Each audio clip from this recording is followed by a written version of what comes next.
But for Team USA, we're going to leave some names out that are bound to make people upset. I mean, we had people last week that were a little upset with us regarding having Leo Carlson as the fourth line center. Like, geez, easy. I mean, listen, thank God none of us are in charge of Team Sweden. Well, I mean, we're mostly positive, but somebody took offense to Leo Carlson being on the bottom pairing. But nonetheless, listen, I respect that person for being a Leo Carlson defender, though. Listen, he's coming. He's almost there. Like he's pulling into the station. He has done a big part of why the Ducks have turned things around are because of him. So, but we will leave it there. Now, the way we like to do these, we like to build down the middle and then go on the outside. So with Team USA, it's Austin Matthews, it's Jack Eichel, it's Dylan Larkin, I guess JT Miller as your fourth line center. I mean, who else? I'd rather play Thompson on the wing than center. I don't know who you could play. Trocheck maybe there if you wanted, but I would probably I would start with Matthews and Eichel. That's how it goes down the middle, right? Whatever way you want to. First of all, this is Team USA. There is no line 1 and line 4. There's just a bunch of studs that are going to try to figure out how to play with each other. That's basically what it is, okay? Don't take offense to it. Who did you say third there? Because that name was good. Dylan Larkin would be a third line center in this. Dylan Larkin is coming. Dylan Larkin is part of Team USA. Okay, a lot of people are sleeping on Dylan Larkin. I would bring Trocheck because I think that he has a value to that US team. He can play so he plays the power play for the Rangers. He can kill penalties if you need him to. He's a big face-off winning guy. Throws his weight around. JT Miller has played the wing. So, it doesn't, if he's comfortable doing that, I'd probably play Trocheck and Miller together just because that's what it is. I didn't think we'd have any problems going down the middle there. And I agree. You're going to need a guy like Trocheck you're going to play Team Canada at least once. We're hoping twice. So you're going to need for Sweden, even like Switzerland, you need guys like Trocheck that, all right, yes, he can produce offensively, but he's going to be that checking line center. That's your job. And he can do that well. And like you said, he's no slouch offensively. So you don't really lose anything. So I agree. Trocheck should be the fourth line center. Sorry, Brock Nelson. Probably not making the cut. Let's go through the wings now because, on the left side, you can go Jack Hughes on that top side, assuming he's healthy. Kyle Connor, you got Matt Boldy, some guys that play on the left side there, Jason Robertson, Brady Tkachuk, although I think Brady's probably going to be down with Vinny Trocheck on that bottom line, but we shall see. Nonetheless, is it Jack Hughes with Austin Matthews? We've seen them play together before. Why mess up a good thing? Probably. You can play Jack on the wing. If I'm not mistaken, I don't know. I think they're opposite-handed as well. I think Matthews is a righty and Hughes is a lefty. So, that too becomes important, right? Matthews can take the face off on his strong side. Hughes can take the face off on the other side. You know what I mean? There's nothing wrong with splitting those guys up or having them take, face offs on their strong side. There's nothing wrong with that. So definitely I would bring Jack Hughes. Jason Robertson has made a statement. If he's not on this team, I don't know what we do. Well, he actually said being snubbed from the Four Nations face-off, that motivated him, and it worked. It would. I mean, listen, he is out there doing everything he needs to do. So I would definitely bring him. Yeah. So you want to put him with Eichel on the second line? Wherever he needs or Larkin to be. On the third. I would probably play him with Larkin. I think I would want, looking at Jack Eichel, I would probably have Eichel play with Brady and Matthew. I want Brady and Matthew kind of have to play together, or at least that's how I'd want to deploy them, right? You can get hit from one side, you can get hit from the other, but you're taking a Tkachuk somewhere. You just don't know which one. You can move Brady up and down the lineup. Matthew Tkachuk, the same thing as well, but it's the physicality that they bring, and all three of those players can give you some good defense and also play against, go out there, play the opposing team's top lines and still generate offense, right? Jack Eichel is a fantastic two-way forward. Matthew Tkachuk has won back-to-back Stanley Cups. He knows how to do it. Brady is there for the energy. He's got some pop into it as well. He shoots the puck too a ton. So there's a whole lot of things there that you want to love. Now, just like fantasy hockey, left wing is filling up quick. And I mean, there's a lot of guys. There's still, unlike fantasy, there's plenty of depth here for Team USA on the left side. Bottom line, though, is we are running out of spots here. So maybe let's focus on the right side a little bit here. So, like here's some names that are still out there: Jake Gensel, Kyle Connor, Matt Boldy, Cole Caulfield, Alex DeBrincat, Tage Thompson, JT Miller, Matthew Nyes, and I have Alex Tuck and Chris Kreider, but realistically, they're not making the cut. So, of those guys, who are we replacing where next? I would probably like Jake Gensel's got to come, right? Like he's got to be there. So I would probably place Gensel with Hughes and Matthews. Again, another guy who you can move right up and down the lineup. Jake Gensel can come in. He can play anywhere. He plays with, Kucherov and the rest of the gang, and it goes pretty well. But Jake Gensel deserves to be there. That is earned. I will also bring Kyle Connor. I thought it was criminal that the U.S. team in that gold medal game against Canada just went, no, we don't need that. We don't need that. That's not use, especially with the injuries to, Brady and the injuries, especially the injury to Kachuk.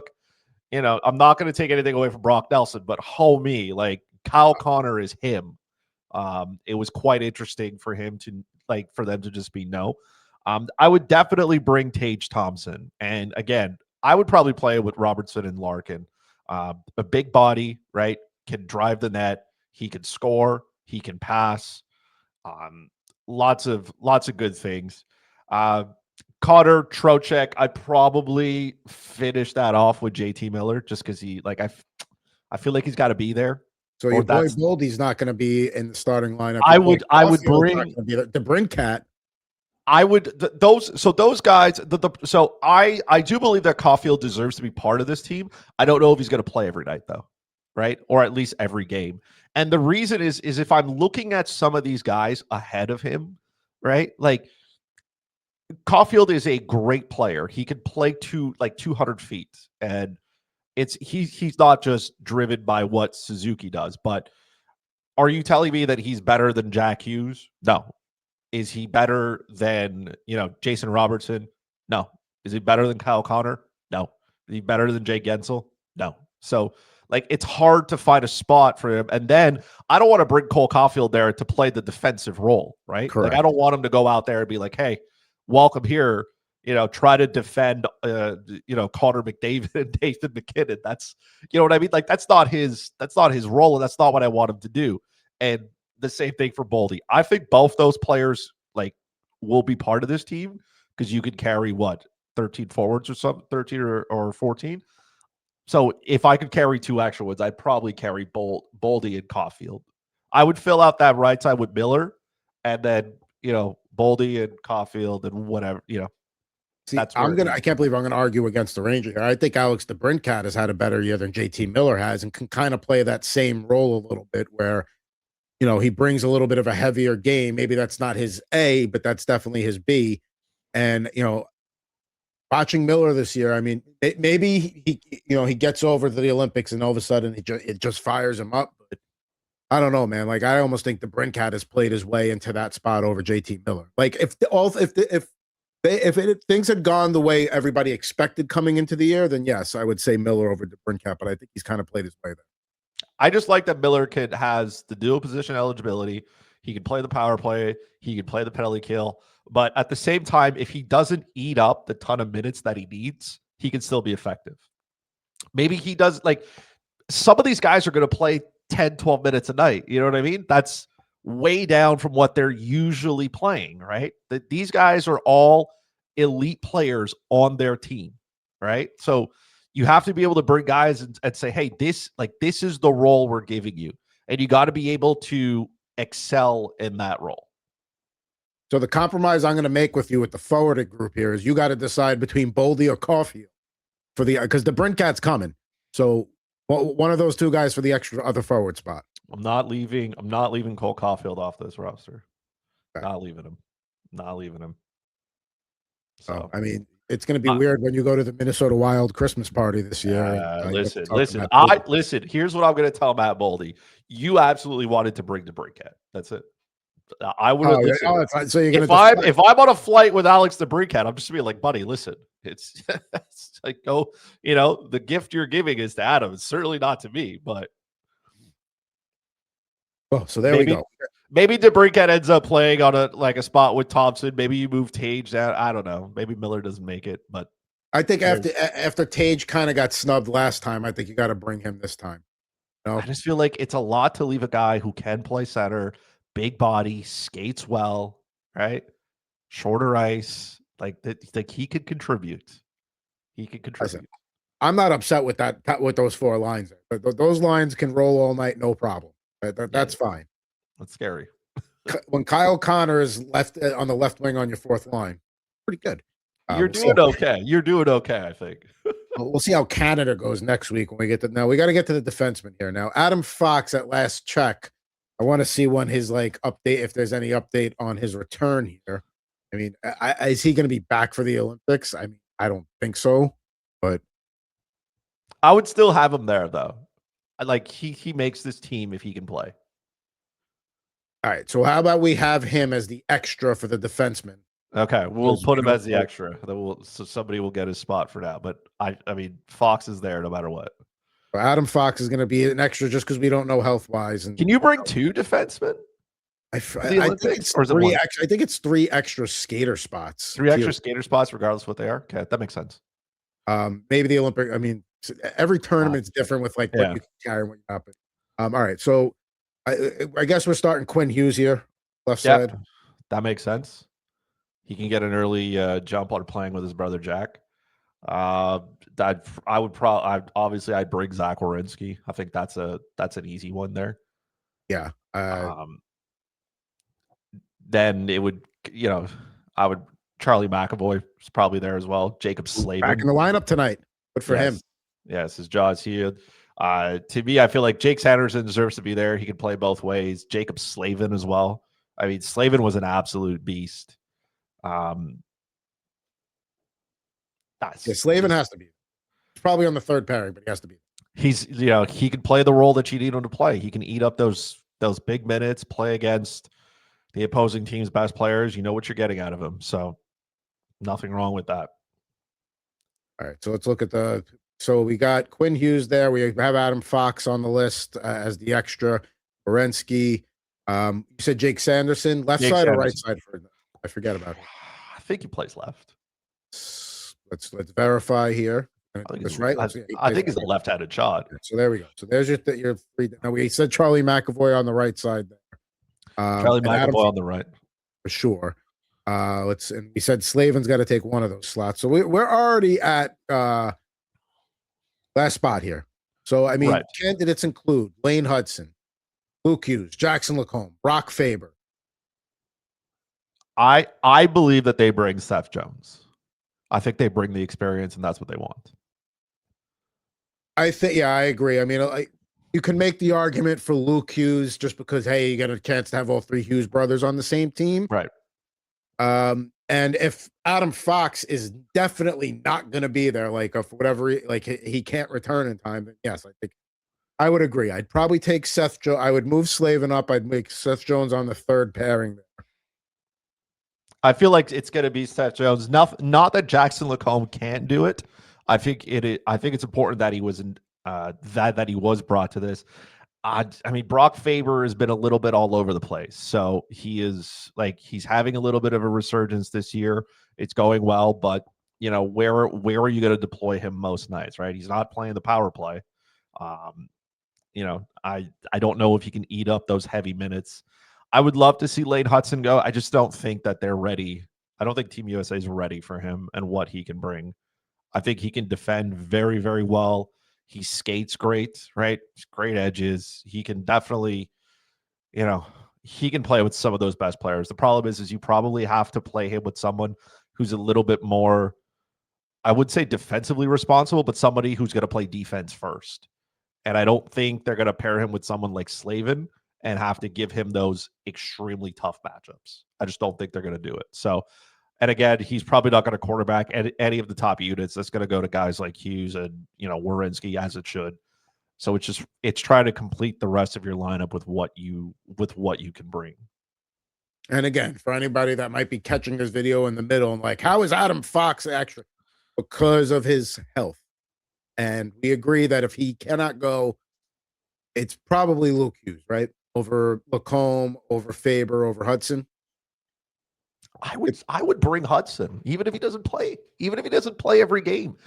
I believe that even if the movement that he brings and the way that he defends, I know I sound like a homer here, but he can play with the best, he can defend, and one thing he can do is he can move the puck up ice. And the United States, there's a lot of guys on that team that can move the puck. Sanderson moves the puck. Werenski moves the puck. Quinn Hughes moves the puck. Those are puck moving defensemen. Lane Hudson as well can play both sides. He currently plays on the right. He plays on the right side as a left shot defenseman. So I know sometimes they want you to, right-handed shot on the right side, left-handed shot on the left. I get it. But a defenseman that can play both has some value in my mind. Just makes it easier to plug these guys into a lineup. All right, perfect. So we've got our team, and like we said, Adam Fox would move. If Fox moves up, obviously Jones moves out, but then where are we playing Adam Fox in that scenario? I would have maybe put him with Jake Sanderson, move Sanderson over to the right. I think Adam Fox would play with Quinn Hughes. I think that those two are going to have to play. Like, they're good enough skaters that they can compete with the best players in the world. Side, so yeah, that would maybe bump McAvoy down, Slavin down. Yeah, bump each guy one down. Even if you play like McAvoy and Werenski, that's still a great pairing. Like, McAvoy can complement Werenski super well, and then Sanderson and Slavin is still very, very good pairing defensively. Now let's move on to the crease here. I mean, we know it's going to be Connor Hellebuck. We know it's going to be Jake Ottinger. It's that third goalie, though, that we can have a little bit of a discussion about. I mean, there's really no discussion to be had about those not being the top two guys there. In the past, we've said it's Thatcher Demko, injury prone. Jeremy Swayman was supposed to be that guy. I don't know. Spencer Knight. Has Spencer Knight earned his right to be on the team? I wasn't trying to rhyme there. It just worked out that way. I think so. Man, he has posted some pretty good numbers. When the Chicago Blackhawks go on the road, they don't generate offense. They can't shoot the puck. They look like they forgot how to play hockey. And Spencer Knight has provided this team with the stability in net that they need. So again, he's probably never going to play, and that's unfortunate. But he gets to go over, have a great time with his family. Maybe he backs up one game. Gets to see what the smaller rink looks like. But I think he has earned it. It's not that it's like Demko is hurt, right? So maybe, I don't think the Canucks would be crying if, he had some time to go home and just, rest, let's say. And then it's not that Jeremy Swayman hasn't been good. It's just that Spencer Knight has been better.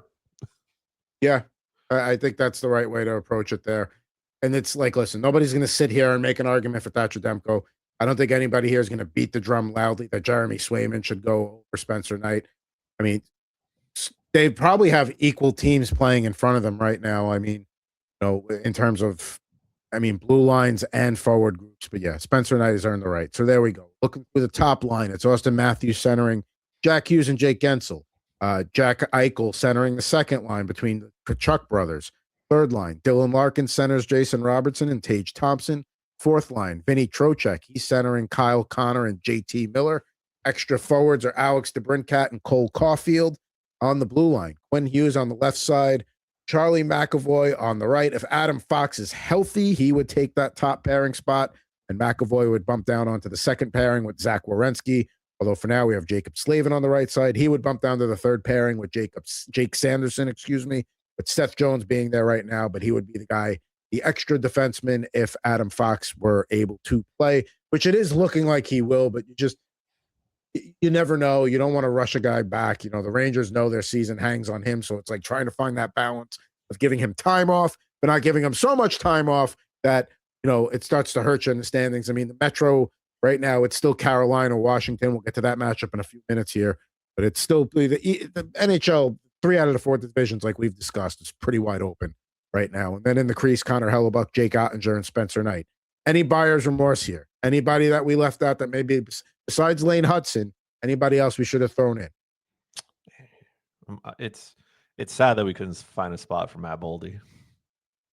Yeah, I would agree with that. And if you were looking to add a little bit, see, the thing is like, oh, maybe if you need more edge in your lineup, it's like, but you have the Kachuk brothers there, so that's going to give you a lot of edge to begin with. So, it's not lacking, that's for sure. But I mean, Matthew Nyes is another guy, but he might be the few of these guys we talked about. They're going to be on the next Team USA team, whether that's Olympics, Four Nation Face-Offs, World Cup, whatever the case may be.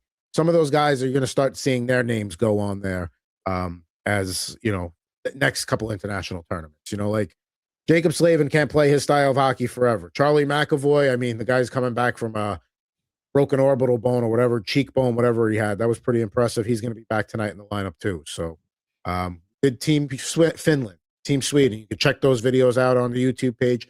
Next week's going to be Team Canada. Bring the popcorn, because that man over there, he's probably going to piss somebody off. And that's an easy thing to do with Team Canada, because Canada is one of those teams where their second unit would still beat 95% of the countries in the world. So, yeah. You could build 2 Team Canadas and they'd probably meet in the finals. Wow. It's that kind. Maybe not in the crease. Maybe you don't have that kind of depth. Can we get somebody? Can we find a goalie with duo citizenship? I mean, you're a far cry from Marty Brodeur, Patrick Waugh, Curtis Joseph being your trio. Like that doesn't happen anymore. Only a couple of years, once upon a time, Carey Price was the goalie, for Canada, and you never had to worry about anything. You just, you showed up and, you knew that the GOAT was the net, and you didn't have to worry about anything.